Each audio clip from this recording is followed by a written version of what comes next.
Platform 2 में हम वापस से उस वर्टिकल पिट में जाते हैं जहां हमने 2019 में कोरिन की जर्नी देखी थी। वही प्लेटफॉर्म हमें फिर से देखने को मिलता है जिसमें 666 लोगों के लिए जरूरी खाना होता है। वो हर एक माले पर 2 मिनट के लिए रुकता है और फिर नीचे चला जाता है और ऊपर वाले लोगों के लालच की वजह से नीचे वाले लोगों के लिए कुछ भी नहीं बचता। इस बार नए लोग हैं और नए कानून भी हैं जो जेल के एक अंश के लोगों के लिए कॉन्फ्लिक्ट का कारण बनते हैं, वही दूसरे अंश के लिए जरूरी लगता है। हमारी प्रोटैगनिस्ट पेलन क्वान का एक अजीब सेलमेट है ज़मियाटिन। वो एक बदमाश और निर्दयी होने का एक्टिंग करता है अपनी इनसिक्योरिटीज को छुपाने के लिए। दूसरी तरफ पेलन क्वान की कुछ अलग ही प्रॉब्लम्स हैं। उसकी आंख की वजह से एक बच्चे की जान चली गई थी, लेकिन यह जगह ऐसी है जहाँ सर्वाइवल अपने अंदर के शैतान से लड़ने से पहले आता है। इसके लिए पेलन क्वान वो सब भूल के अपनी जान बचाने के लिए कॉन्सेंट्रेट करती है। एक तरफ है लॉयलस जो एक भयानक इन्वेंटर एलन बावेक को फॉलो करता है, जो उन लोगों को सजा देता है जो इस पिट के अनबिटन कानून को तोड़ते हैं। ये कानून फॉलो करना इतना ही ज्यादा टफ नहीं होता अगर सब लोग अपनी लालच को कंट्रोल करके रोज वही खाएं जो उन्होंने इनके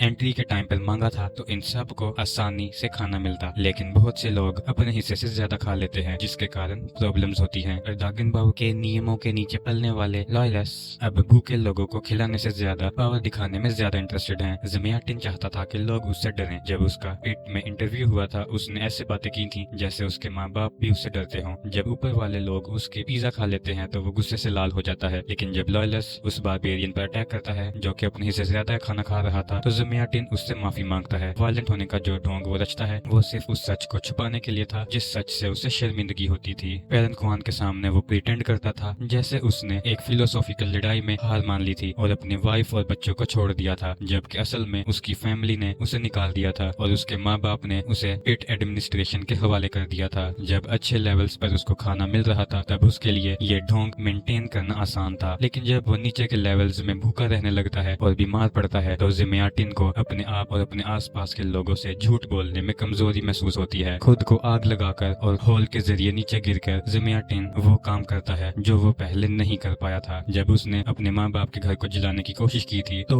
वो काम भी वो पूरे तरीके से नहीं कर पाया था। इस एक काम के जरिए वो नीचे वाले सेल्स में एक आशा की लहर ला देता है और जिंदगी में पहली बार वो एग्जैक्टली वही करता है जो वो करना चाहता था। लेकिन यहाँ भी पिट का एक बड़ा रूल है। उसे पता था कि उसको डाविन बाविन की सजा का सामना करना पड़ेगा क्योंकि उसने लॉयलस का खाना खा लिया था, तो उससे पहले ज़मियाटिन खुद मरना प्रेफर करता है। सबको ये लग रहा था कि ये द प्लेटफॉर्म का सीक्वल होगा और द प्लेटफॉर्म 2 का पॉलिटिकल लैंडस्केप भी इस बात की हिंट देता है कि ये कोरिन के पिट में जाने के बाद का समय होगा, क्योंकि शुरू में वहाँ के इंसानों में थोड़ी बहुत इंसानियत दिखाई दे रही थी। इस बीच कसाया का मेंशन होता है जो अपनी थाई का मांस लोगों को खिलाया करता था और पहली बार ये सुनकर कोरिन के एक्सपीरियंस का एक डिस्टॉर्टेड वर्जन लगता था और एक पॉइंट तक तो मुझे भी लगा कि कोरिन वही मसाया था जिसके बारे में मूवी बात कर रही थी और ये एनोटिन और लॉयलस उसके विजन का एक भयानक वर्जन जबरदस्ती रिप्रेजेंट कर रहे हैं। लेकिन एक कैरेक्टर ने इस थ्योरी को हिला दिया जब पेलन क्वान की दूसरी सेलमेट मारी गई और उसका एक हाथ काट दिया गया क्योंकि उन दोनों ने नियमों का पालन नहीं किया था, तो उसे त्रिमागसी के साथ डाल दिया जाता है जो मोस्ट डेफिनेटली पहली फिल्म में निहारू के हाथों मारा गया था। ओरिजिनल फिल्म में त्रिमागसी ने कोरिन को बताया था कि वो लगभग 9 महीने से वहाँ था, तो इसके हिसाब से प्लेटफॉर्म 2 का टाइमलाइन द प्लेटफॉर्म के टाइमलाइन से लगभग 1 साल पहले सेट किया गया लगता है। लॉयलस पहले से ही एक ऐसे आइडिया को इम्प्लीमेंट करने की कोशिश करती है जो कोरिन के आइडिया से सिमिलर है। अगर ये जेल सच में एक एक्सपेरिमेंट है जहाँ लोगों को दुनिया की हायरार्की की एक्सट्रीम वर्जन में डाला जाता है, तो एडमिनिस्ट्रेशन बार बार ये देख रही है कि जब सिचुएशन मुश्किल होती है लोग आपस में लड़ते हैं, ना कि अपने कॉमन दुश्मनों से। इस तरीके से एडमिनिस्ट्रेशन एक आईना है उस पावर का जो कि बाहर की दुनिया को चलाती है। लोगों की इनसिक्योरिटीज का फायदा उठाकर उनके बीच आपस में लड़ाई पैदा करती है जिससे उनका शासन कायम रहे। हमें बीच बीच में काफी सारे छोटे बच्चे दिखाए जाते हैं जो कि पिरामिड जैसी सीढ़ियों के स्ट्रक्चर्स वाली स्लाइड पे खेल रहे होते हैं। उनकी यूनिफॉर्म्स भी पिटे लोगों जैसे ही हैं, इसका मतलब उनके खेलने की जगह भी इस पूरे ऑपरेशन का ही एक हिस्सा है। पहले तो बच्चे खुश दिखते हैं लेकिन थर्ड एक्ट में टेंशन बढ़ जाती है। बच्चे आपस में खींचातानी, धक्का मुक्की और एक दूसरे को कुचलने की कोशिश करते हैं ताकि वो टॉप तक पहुंच सकें और आखिर में जो बच्चा सबसे ऊपर आता है उसे निहारू, जो पहली फिल्म में भी थी, उसका हाथ पकड़कर ले जाती है। इन्हीं बच्चों के बीच हमें एक छोटी लड़की भी दिखाई पड़ती है जो कोरिन को 333 फ्लोर पर मिली थी। इससे समझ में आता है कि द प्लेटफॉर्म की एंडिंग में जो छोटी लड़की थी वो निहारू की बेटी नहीं थी और निहारू एडमिनिस्ट्रेशन के लिए काम करती थी। हो सकता है कि इन बच्चों को पिट में लाने के कारण ही निहारू एडमिनिस्ट्रेशन के खिलाफ चली गई थी, जो ये दिखाता है कि सिस्टम के खिलाफ लड़ने के कारण ही शायद उसे पिट में डाल दिया गया था। यहाँ एक मेटाफोर के अंदर एक मेटाफोर चल रहा है। इन बच्चों जैसे ही जेल के लोगों को लगता था कि उन्हें हायरार्की के टॉप पर पहुंचना है। मुझे नहीं पता कि टेरन बाविक का मोटिवेशन क्या था, जो धीरे धीरे पावर की प्यास में बदल गया। टेरन क्वान की बगावत की आग बाकियों में फैल गई। तब तक वो एक फुल ग्रोन मेनियक बन चुका था, जो किसी भी रूल तोड़ने वाले को मार डालता था। टेरन क्वान भी उस करप्शन से बच नहीं पाई थी, जो किसी भी लड़ाई के बाद इंसान के जहन में जगह बना लेती है। उसने त्रिमागसी की घटिया सलाह मानी और उन्होंने नीचे वाले लॉयलिस को मारकर उन्हें खाने लगे। ये लड़ाई एग्जैक्टली उस बच्चे जैसा था जो ऊपर पहुंचने की लड़ाई लड़कर भी कुछ अच्छा हासिल नहीं कर पा रहा था। जब टेरन क्वान का पिट के लिए इंटरव्यू हुआ तो उसने एक बच्चे की मौत के गिल्ट के बारे में बात की थी, और जो उसकी डेंजरस तस्वीरों की वजह से हुई थी। एडमिनिस्ट्रेशन को उसकी वीकनेस पता थी, तो उसे लेवल 0 तक जाने से रोकने के लिए उन्होंने उसके गिल्टी कॉन्शियस का फायदा उठाया और एक बच्चे को 330वें फ्लोर पर डाल दिया। टेरन क्वान एक और बच्चे को मरने के लिए छोड़ नहीं सकती थी, तो उसने उस बच्चे को बचाने की कोशिश की और द प्लेटफॉर्म 2 के एंडिंग में उसने उस बच्चे को बचाने की कोशिश में अपनी जान दे दी। सच ये है कि पिट से निकलने का कोई रास्ता नहीं था। एडमिनिस्ट्रेशन सब पर नजर रखती है और सबको अच्छे से जानती है कि वो क्या कर सकते हैं। शुरू में टेरन क्वान एक बिलीवर थी। वो लॉयलिस्ट के बनाए हुए कानून को फॉलो करती थी और सच में ये चाहती थी कि वो पिट को एक ऐसी जगह में बदल सके जहाँ लोग ठीक से जी सकें और सबको खाना मिले। लेकिन जब उसका दोस्त ज़मियाटिन टाइबिन बाबिन के गुस्से का सामना करने वाला था, क्योंकि उसने एक मरे हुए कैदी का खाना खा लिया था, तब उसका फेर हिल गया। ऐसे भी ये एक अनरीजनेबल कानून था। और जब उसने टाइबिन बाबिन के ब्रूटैलिटी के बारे में सुना, एक ऐसे इंसान से जिसका एक हाथ उसने काट दिया था क्योंकि उसने किसी जरूरतमंद को खिला दिया था, तो उसका दिमाग जेल के सिस्टम्स के बारे में बदल गया। लेकिन एक और चीज थी जो टेरन क्वान को उस औरत से पता चली, एक एस्केप प्लान। वो महीने की टर्न का वेट करते और जब उन्हें गैस से सुला दिया जाता, वो प्रिटेंड करते कि वो मर गए हैं, ऊपर तक ले जाते और वो वहाँ से भाग जाते। बागी ने उस औरत को मरवा दिया था क्योंकि उसने नियम तोड़ दिए थे और भागने की कोशिश की थी। लेकिन टेरन क्वान को उस टूटे कुत्ते का पैर भी मिल गया था जो उसने मेंशन किया था। लॉयलिस और मेनियंस की लड़ाई के बाद के खूनी नतीजे के बाद टेरन क्वान ने इसके प्लान को आगे बढ़ाया। अपने आप को कैसे भी बेहोश होने से बचाने के लिए उसने अपने एयरवेज ब्लॉक की उस पेंटिंग के कैनवस के टुकड़े को अपने गले में घुसा के और मरे हुए लोगों के साथ रह के। एडमिनिस्ट्रेशन ऑब्वियसली की घटनाओं पर नजर रखती थी और उनको टेरन क्वान के एस्केप प्लान के बारे में पहले से पता था। तभी उस बच्चे को लाया गया। एडमिनिस्ट्रेशन ने उस बच्चे के इस्तेमाल किया ताकि टेरन क्वान को गिल्ट में डालकर उससे अपनी जान देने पर मजबूर कर सकें। एंडिंग में टेरन क्वान और वो बच्चा पिट के नीचे के एंडलेस अंधेरे में उतर जाते हैं। ये जगह कुछ नर्क टाइप की लगती है जहाँ आत्माएं ऊपर अपना पर्पस कंप्लीट करने के बाद जाती हैं। अभी वो उस बच्चे के साथ ऊपर नहीं जा सकती। अपने आप को माफ करना टेरन क्वान की लाइफ का इकलौता गोल था और उस बच्चे को बचाने के बाद शायद वो सच में अपने आप को माफ कर पाएगी। पिट के पहले टेरन क्वान के लाइफ का एक मिसिंग पीस है जो उसकी ओरिजिनल प्रोटैगनिस्ट के साथ कनेक्शन को और मजबूत करता है। हमने द प्लेटफॉर्म 2 में जो देखा और सुना उसके हिसाब से ये टेरन क्वान के पार्टनर का बेटा था जो मर गया था क्योंकि उसने अपने आर्ट ऑफ वैलेंटीन के रूप में जीने दिया था। अब हम वापस उस टाइम में जाते हैं जब गोरिन और त्रिमागसी अंधेरे में बात कर रहे होते हैं। टाइमलाइन के हिसाब से द प्लेटफॉर्म 2 ओरिजिनल से पहले होती है। टेरन क्वान वहाँ नीचे गोरिन से पहले पहुंची थी और जब हम मिड क्रेडिट सीन में उन्हें मिलते देखते हैं, उनका एक दूसरे को गले लगाना बहुत कुछ कह जाता है कि वो कितने क्लोज थे। शायद गोरिन ही उस मरे हुए बच्चे का बाप था क्योंकि टेरन क्वान ने अपने आर्ट को एंड्रेन रखने का माइंड बना लिया था, जिसका मतलब है कि वो रोमांटिकली इन्वॉल्व था। हो सकता है कि गोरिन किट में टेरन क्वान को ढूंढने के लिए आया हो, लेकिन उसके बेटे को खोने के बाद उसे भी शायद कुछ प्रॉब्लम्स हो रहे थे, जिसके कारण शायद उसने पिट में आने का फैसला किया था। पिट हमारी जिंदगी की सच्चाई को दिखाता है कि कैसे हम खुद अच्छा रह के भी दुनिया से कैसे छुटकारा नहीं पाते, कि कैसे जिन लोगों ने भी पहले अपनी जान की कुर्बानी दी थी उन बच्चों को बचाने के लिए वो सब कुछ बेकार था। साइकिल नए विक्टिम्स के साथ कंटिन्यू होती है और वहाँ से निकलना नामुमकिन। तो दोस्तों, आपको द प्लेटफॉर्म 2 कैसी लगी हमें कमेंट्स में जरूर बताइएगा। अगर वीडियो अच्छी लगी हो तो लाइक करें और चैनल को सब्सक्राइब करें।